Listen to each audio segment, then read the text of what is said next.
Hello guys, வணக்கம் and welcome back to சிறப்பு media 2.0. இந்த வீடியோவில் நம்ம எதை பற்றி டிஸ்கஸ் பண்ண போகிறோம் அப்படின்னு பார்த்தீங்கன்னா, பிக் பாஸ் சீசன் 7ல் இந்த வாரத்தில் யார் ஸ்மால் பாஸ் வீட்டுக்கு போக போகிறாங்க அப்படிங்கிறத பார்க்க போகிறோம். ஸோ இதனை தொடர்ந்து விசித்ரா மேமுக்கும் ஒட்டுமொத்த ஹவுஸ்மேட்ஸ்க்கும் ஒரு மிகப்பெரிய ஒரு சண்டையே வந்துச்சு. அதை பற்றியும் டிஸ்கஸ் பண்ண போகிறோம். அண்ட் இந்த வாரத்தில் இன்னுமே கேப்டனை யாருமே தேர்ந்தெடுக்கல. அதுக்கான ரீசன் என்ன அப்படிங்கிறத பற்றியும் இந்த வீடியோவில் முழுசாக டிஸ்கஸ் பண்ண போகிறோம். ஸோ இந்த 3 விஷயம் தான். ஸோ முதல் விஷயத்தை பற்றி டிஸ்கஸ் பண்ணுறதுக்கு முன்னாடி நம்மளோட சேனலை சப்ஸ்கிரைப் பண்ணாதவங்க சப்ஸ்கிரைப் பண்ணி வச்சுக்கோங்க. பக்கத்தில் ஒரு பெல் ஐக்கான் இருக்கும், அதையும் ப்ரெஸ் பண்ணி ஹாலில் போட்டுக்கோங்க. அப்போ தான் நாங்கள் அப்டேட் பண்ணுற ஒவ்வொரு விஷயமும் நோட்டிஃபிகேஷனாக சேரும். அதுதான் இந்த வீடியோக்கு அட்லீஸ்ட் ஒரு 500 லைக்கான எதிர்பார்க்குறோம். ஸோ லைக்கை போடுங்க, வீடியோ பாருங்கள். வாங்க இந்த வீடியோக்குள்ளே போகலாம். முதல் விஷயம், இந்த வாரத்தில் கேப்டன் அப்படிங்கிறவரை நிறுத்துறாங்களா நிறுத்த மாட்டாங்களா அப்படிங்கிறது ஒரு பெரிய கொஸ்டினாக இருக்குது. அண்ட் மாயா அதுக்கப்புறம் விஜய் இவங்க 2 பேருமே உட்காந்து பேசிகிட்டு இருக்காங்க. அந்த நேரத்தில் மேபி கேப்டனாக இருக்கிறதுக்கான வாய்ப்புகள் இல்லை. ஏன் அப்படின்னா இந்த வாரம் ஃப்ரீ டாஸ்க் இருக்குது, யார் வேணாலும் என்னென்னாலும் பண்ணலாம் அப்படிங்கிற மாதிரி அவர் சொல்கிறாப்புல. மேபி அப்படி இருக்கிறதுக்கான வாய்ப்புகள் இருக்குது. ஏன்னா ஸ்மால் பாஸ் வீட்டுக்கு அனுப்புறதுக்கே கேப்டன் முடிவு பண்ணால் மட்டும்தான் ஸ்மால் பாஸ் வீட்டுக்கு அனுப்ப முடியும். பட் இது பார்த்தீங்கன்னா ஜென்ரலாக எல்லாரையும் உட்கார வச்சு யாரெல்லாம் விருப்பப்படுறாங்களோ இல்லை யாருக்கெல்லாம் விருப்பம் இல்லையோ அவங்கள உட்கார வைக்கலாம், இல்லைனா ஸ்மால் பாஸ் வீட்டுக்குள்ளே அனுப்பலாம் அப்படிங்கிற மாதிரி பிக் பாஸ் அவர்கள் சொல்லிட்டாங்க. ஸோ அதனால் கேப்டன் யாராக இருக்க முடியும் அப்படிங்கிறத பொறுத்து தான் பார்க்கணும். அண்ட் மணி தான் பார்த்தீங்கன்னா இப்போ வரைக்குமே எல்லாத்தையும் பண்ணிட்டு இருக்காரு. கேப்டன்சி டாஸ்க்கும் நடக்கிற மாதிரி தெரியல. மேபி நெக்ஸ்ட் ப்ரோமோவில் அப்டேட் வரும். ஸோ இதனை தொடர்ந்து பார்த்தீங்க அப்படின்னா ஸ்மால் பாஸ் வீட்டுக்கு அனுப்பப்பட்ட 6 பேர் யார் அப்படின்னு பார்த்தீங்கன்னா தினேஷ், நிக்சன், விஜய், மாயா, பூர்ணிமா, அர்ச்சனா. ஓகேங்களா? ஸோ இந்த டாஸ்கோட அனௌன்ஸ்மெண்ட் வருது. ஸ்மால் பாஸ் வீட்டுக்கு யார் போகணும் அப்படின்னு சொல்லி பிக் பாஸ் கேட்ட உடனே எல்லாரும் நான் போகிறேன் அப்படின்னு சொல்லிட்டு எல்லாருமே எழுந்துருச்சு நின்றாங்க. அதில் 6 பேர் ஃபைனலாக நின்றாங்க. அவங்க தான் பார்த்தீங்கன்னா தினேஷ், நிக்சன், விஜய், மாயா, பூர்ணிமா அண்ட் அர்ச்சனா. இப்போ பிரச்சனை என்னென்னா, உங்களுக்கு எல்லாருக்கும் ஓகேவா அப்படின்னு சொல்லிட்டு பிக் பாஸ் கேட்குறாரு. அந்த நேரத்தில் விசித்ரா மேம் என்ன சொல்கிறாங்கன்னா, இல்லை எனக்கு ஓகே இல்லைப்பா. ஏன்னா மாயா அண்ட் பூர்ணிமா ஒன்று சேர்ந்து ஆட்டத்தை கவுத்துருவாங்க. அவங்க ஸ்ட்ராட்டஜி பண்ணி எல்லாத்தையும் பண்ணுவாங்க. நாங்கள்லாம் தலையை பிச்சுக்கிட்டு உட்காந்துட்டுலாம் இருக்க முடியாது. அது மட்டும் இல்லாமல் அவங்க 2 பேரும் ஃபன் பண்ண ஆரம்பித்தாங்கனாக்கா குக்கிங்கெல்லாம் சரியாக நடக்குமானலாம் தெரியல. ஸோ அதனால் அவங்க 2 பேரையும் பிரித்து விட்ருங்க. இவங்க 2 பேர் ஒன்றா போகிறது எனக்கு பிடிக்கல. போடுறதுன்னா பிக் பாஸ் வீட்டில் ஒன்றா போடுங்க அப்படிங்கிற மாதிரி சொல்கிறாங்க. பிக் பாஸ் வீட்டில் ஒன்றா போடுங்கன்னு ஏன் சொல்கிறீங்க அப்படிங்கிற ஒரு கேள்வி அந்த இடத்துலேயே வருது. அண்ட் இதை தான் பார்த்தீங்க அப்படின்னா அடுத்து லேட்டராக பார்த்தீங்கன்னா தினேஷ் கேட்குறாரு.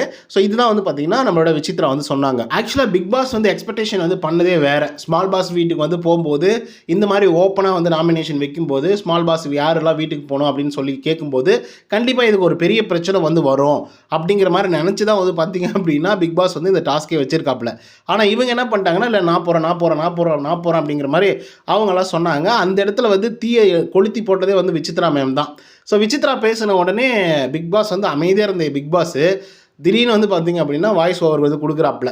என்னென்னா, எல்லோரும் அமைதியாக உட்காருங்க, எல்லோரும் ஒரு மனதோடு தேர்ந்தெடுத்துட்டிங்களா, இருங்க, முக்கியமான காரணங்கள்லாம் ஃபஸ்ட்டு சொல்லுங்கள், அதுக்கப்புறமா செலக்ட் பண்ணுவீங்க அப்படின்னு சொல்கிறாங்க. அதுக்கப்புறம் ஒவ்வொருத்தரும் காரணங்களை சொல்கிறாங்க. விசித்ரா நீங்கள் கண்டினியூ பண்ணுங்கள் அப்படிங்கிற மாதிரி பிக் பாஸ் சொன்னோடனே விசித்ரா மேம் என்ன பண்ணுறாங்கன்னா, இந்த 6 பேரில் எனக்கு மாயா, பூர்ணிமா ஒன்றா போகிறது பிடிக்கலிங்க. அவங்க வேறு மாதிரி பண்ணிடுவாங்க, ஸ்ட்ராட்டஜைஸ் பண்ணுவாங்க. அதுக்கப்புறம் ஸ்மால் பாஸ் வீட்டில் ஒர்க் நடக்குமா நடக்காதா அப்படின்றதெல்லாம் தெரியாது. ஒட்டுமொத்த இதுவும் மாறிடும் அப்படிங்கிற மாதிரி அவங்க சொல்கிறாங்க. அதுக்கப்புறம் தினேஷ் ஒவ்வொருத்தராக இவங்க போகலாம் போகக்கூடாது அப்படிங்கிற மாதிரி தினேஷை பார்த்து என்ன சொல்கிறாங்கன்னா, இவர் ஓவர் டாமினேட்டிங்காக இருக்கார் ஒவ்வொரு தடவையும் அப்படிங்கிற மாதிரி சொல்கிறாங்க. அதே மாதிரி கிச்சனில் பல பிரச்சனைகள் இவரால் உருவாகிருக்கு.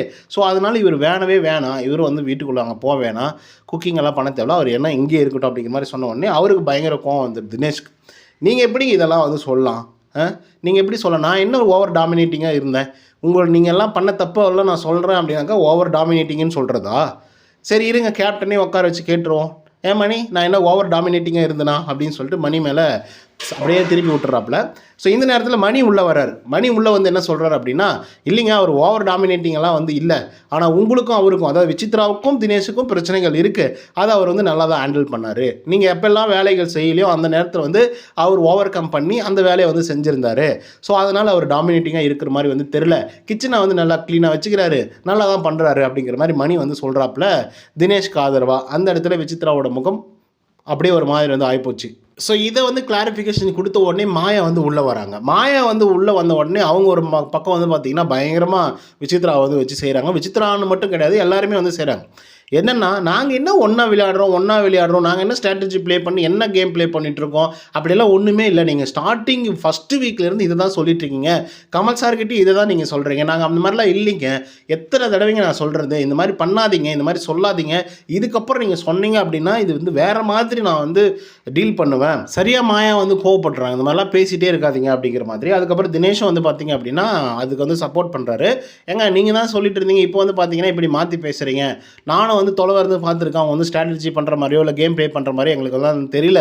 நான் வந்து புரிஞ்சுக்கிட்டேன். மறுபடியும் நீங்கள் அந்த மாதிரி ஸ்டாம்பிங் பண்ணாதீங்க அப்படின்னு சொல்லிட்டு தினேஷ் அவர்கள் விசித்ராவுக்கு எதிராக வந்து பேசுகிறாங்க. ஸோ இது தொடர்ந்து வந்து பார்த்தீங்கன்னா அப்படியே ஒட்டுமொத்தமாக வந்து பார்த்தீங்கன்னா ஹவுஸ்மேட்ஸ் எல்லாருமே அகேனஸ்ட் விசித்ராவாக நின்றாங்க. அப்படி தான் வந்து சொல்லி ஆகணும். அண்ட் மாயா இன்னொரு வார்த்தையும் வந்து சொன்னாங்க, 2 பேரையும் பிரிக்கணும்னு நினைக்காதீங்க, அது நல்ல மனசே கிடையாது அப்படின்னு வந்து விசித்ராவை பார்த்து சொன்னாங்க. இவங்க நல்ல மனசுன்னு சொல்லிட்டு இருக்காங்க, ஆனால் அது நல்ல மனசே கிடையாது அப்படின்னு சொல்லிட்டு மாயா சொல்கிறாங்க. அதுக்கப்புறம் வந்து பார்த்திங்க அப்படின்னா ஒவ்வொருத்தரையும் கூட்டு வந்து பிக் பாஸ் வந்து கேட்குறாரு, இவங்கெல்லாம் ஓகேவா அப்படின்னு சொல்லி கேட்கும்போது எல்லாருமே வந்து என்ன சொல்கிறாங்க அப்படின்னா, ஓகே இந்த 6 பேர் எங்களுக்கு வந்து ஓகே, இவங்க இந்த காரணத்துக்காக ஓகே, இவங்க இந்த காரணத்துக்காக ஓகே அப்படிங்கிற மாதிரி 6 பேரை வந்து செலக்ட் பண்ணுறாங்க. ஆனால் அகெயின்ஸ்ட் விசித்ரா மட்டும்தான் வந்து பார்த்திங்க அப்படின்னா இல்லை இவங்க 2 பேர் பிரிச்சுடுங்க, அதுக்கப்புறம் தினேஷை தூக்கி பிக் பாஸ் வீட்டில் வந்து போடுங்க அப்படிங்கிற மாதிரி. அதுக்கப்புறம் விசித்ரா பேசுகிறாங்க. விசித்ரா பேசும்போது என்ன சொல்கிறாங்கன்னா, நான் அப்படிலாம் சொல்ல கிடையாது, ஏன்னா இவங்க 2 பேரும் ஒன்றா இல்லை, அதே மாதிரி ஸ்ட்ராட்டஜி பண்ணல, ஒன்றா கேம் ப்ளே பண்ணல அப்படின்னு சொன்னதே நான் தான், எல்லோரும் முன்னாடி போட்டு உடைச்சேன் அப்படிங்கிற மாதிரி அந்த கிளைம் வந்து இவங்க எடுத்துக்கிறாங்க. ஒன்று. ரெண்டாவது விஷயம் என்னென்னா, இவங்க சொல்கிற விஷயம், 2 பேரும் நீங்கள் ஸ்மால் பாஸ் வீட்டுக்கு போயிட்டீங்க அப்படின்னா எனக்கு ஒரு பொசசிவ் இருக்கும்ல, அந்த பொசசிவுக்காக தான் நான் வந்து இந்த மாதிரி சொன்னேன் அப்படின்னு சொல்லிட்டு அப்படின்னு சிரிக்கிறாங்க. உங்களுக்கு பொசசிவாக இருக்குன்னு சொல்லுங்கள். ஸ்மால் பாஸ் வீட்டுக்கு தானே போகிறாங்க, எப்படி இருந்தாலும் அங்கே பீன் பேக்கை போட்டு உட்காந்து பேச தான் போகிறீங்க, இதில் போய் என்னங்க பொசசிவாக இருக்க போகுது அப்படிங்கிற மாதிரி நமக்கு வந்து தோணுது. ஸோ இவங்க அப்படியே டோட்டலாக டைவெர்ட் பண்ணி டோட்டலாக அப்படியே சேஞ்ச் பண்ணி பேசிட்டாங்க விசித்ரா. கடைசியாக பொசசிவுக்காக நான் இப்படி பண்ணிட்டேன், பொசசிவுக்காக நான் இதை பண்ணிட்டேன் அப்படிங்கிற மாதிரி. சரி ஓகே விட்டுக்கடாயப்பா, நம்ம சொன்னாக்கா நீனா விசித்ராவுக்கு வந்து எதிராக பேசுகிற அப்படிங்கிற மாதிரி வந்து கேட்பீங்க. சரி ஓகே விடுங்க, இதெல்லாம் எதில் போய் சேரும்னு எனக்கு வந்து தெரில, பண்ணிக்கோங்க நீங்களே, ஓகேங்களா. ஸோ இதுதான் நடந்துச்சு. அதுக்கப்புறம் வந்து இந்த 6 பேர் வந்து செலக்ட் ஆனாங்க. மறுபடியும் நிக்சன், மாயா, விஜய், அப்புறம் வந்து பூர்ணிமா, அர்ச்சனா, தினேஷ், அவங்க தான் வந்து பார்த்திங்கன்னா ஸ்மால் பாஸ் வீட்டுக்கு வந்து போகிறாங்க. இந்த வாரத்தில் வந்து கேப்டன் இருப்பாரா அப்படிங்கிறது வந்து தெரியல. அப்படியே கண்டமேனிக்கு வந்து மேயலாம் அப்படிங்கிற மாதிரி வந்து பிக் பாஸ் வந்து சொல்லிட்டு இருக்காரு.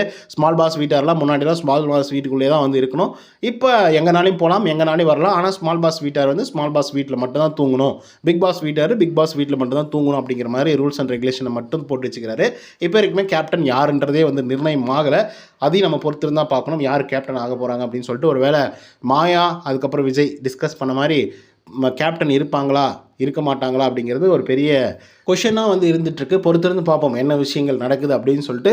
ஓகே கைஸ், இந்த வீடியோ மூலிமா யாரெல்லாம் வந்து ஸ்மால் பாஸ் வீட்டுக்கு போக போகிறாங்க அண்ட் அங்கே இருக்கக்கூடிய ரூல்ஸ் அண்ட் ரெகுலேஷன் யார், கேப்டன்சி இருக்கா இல்லையா அப்படிங்கிறத பற்றியும், அதே மாதிரி Vichitra versus Maya and Vichitra versus all housemates இவங்களுக்குள்ளே நடந்த பிரச்சனைகள் என்ன அப்படிங்கிறத பற்றியெல்லாம் இந்த வீடியோவில் முழுசாக வந்து டிஸ்கஸ் பண்ணியிருந்தோம். ஸோ இந்த வீடியோ வந்து உங்களுக்கு வந்து பிடிச்சிருந்தா லைக் அண்ட் சப்ஸ்கிரைப் பண்ண மறந்துடாதீங்க. இன்னொருத்த அவளுடன் சந்திக்கிறேன். until then bye from Uday. நன்றி, வணக்கம்.